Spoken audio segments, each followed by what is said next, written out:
Well, booster shots are a routine part of the vaccination process, but in a public health emergency that's been anything but routine, what do we know about boosters and the COVID vaccine? Will they even be needed? Our ABC15 Health Insider team tackles this question. Now that 3 versions of the COVID vaccine have gotten emergency use authorization, with the FDA and CDC currently taking a closer look at the Johnson & Johnson shot, the conversation is shifting to vaccine boosters.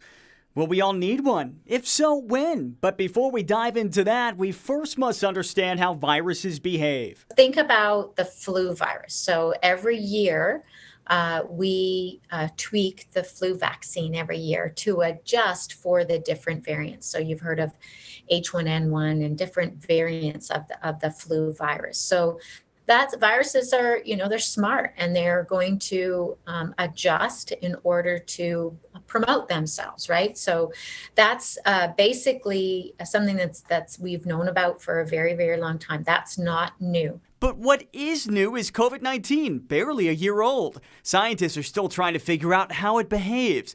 But Dr. Janice Johnston with Redirect Health says the silver lining of all of that research has been speeding up the use of mRNA vaccines, like the Pfizer and Moderna variety. So you've all seen the pictures of the COVID-19 virus, where it's got those little spike proteins all over it.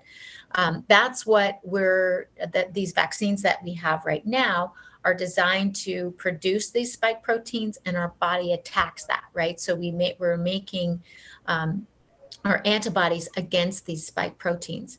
If the virus starts to mutate, then that can switch a little bit, right? Although it's hard to nail down exactly how long it would take these manufacturers to make a booster, Dr. Johnston feels confident that the mRNA technology could actually help speed things up.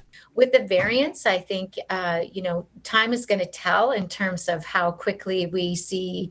If it changes significantly, then definitely we may need to look at changing the vaccine structure.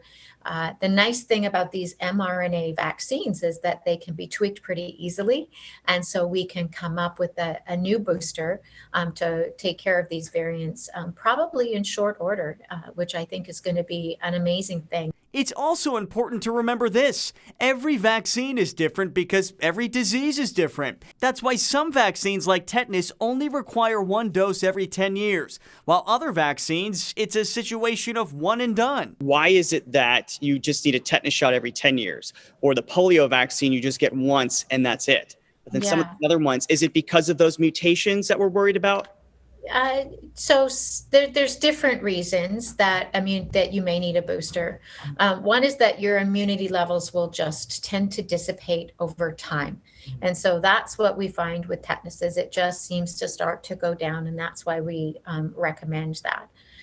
With the polio, it seems to last, right? So we give our children the polio vaccine when they're young, and it's now it's an inactivated kill type of vaccine, whereas years ago it used to be the live vaccine that you took by mouth.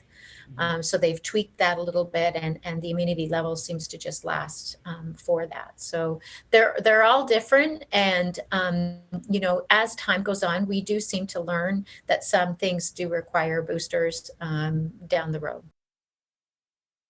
All right, so when you do get a booster, is it the same exact vaccine or is it something different? Dr. Johnson says it just depends on the vaccine. So tetanus would pretty much be the same each time, whereas with the flu vaccine, the goal is to protect against whatever the most common strains are each year, which is why it changes. Well, do you have a story idea or maybe a question for our Health Insider team?